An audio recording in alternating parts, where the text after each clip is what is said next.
नमो देवाधिदेवाय महादेवाय चात्मने महेश्वराय प्रभवे त्र्यम्बकाय कपर्दिने।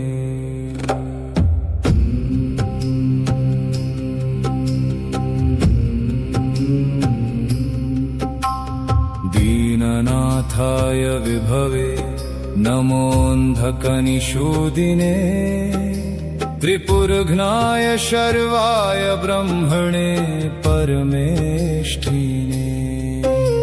विरूपाक्षाय रुद्राय बहुरूपाय शम्भवे विरूपायातिरूपाय रूपातीताय ते नमः।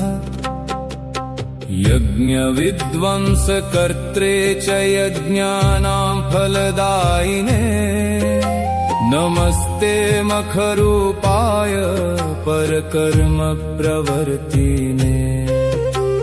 कालान्तकाय कालाय कालभोगिधराय च नमस्ते परमेशाय सर्वत्र व्यापिने नमः। नमो ब्रह्मशिरोहन्त्रे ब्रह्मचन्द्रस्तुताय च ब्रह्मण्याय नमस्तेऽस्तु नमस्ते परमात्मने। त्वमग्निरनिलो व्योम त्वमेवापो वसुन्धरा त्वं सूर्यश्चन्द्रमा भानि ज्योतिश्चक्रं त्वमेव हि।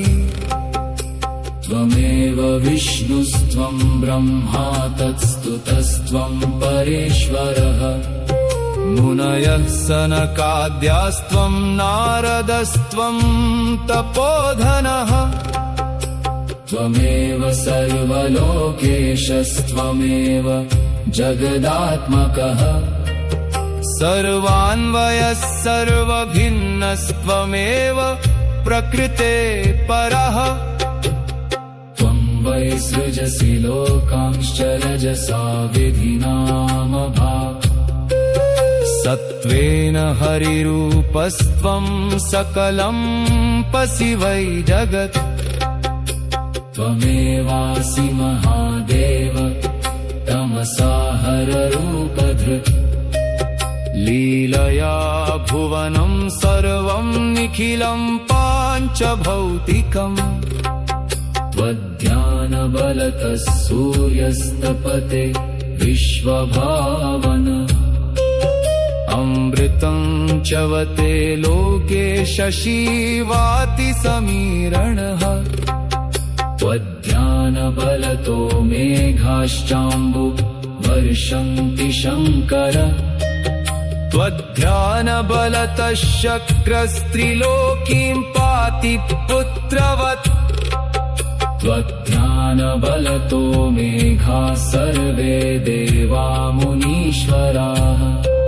स्वाधिकारं च कुर्वन्ति चकिता भवतो भयात्।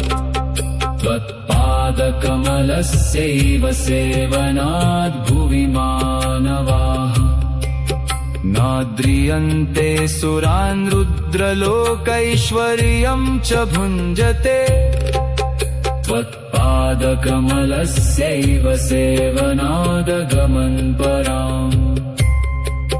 गतिं योगधनानामाप्यगम्या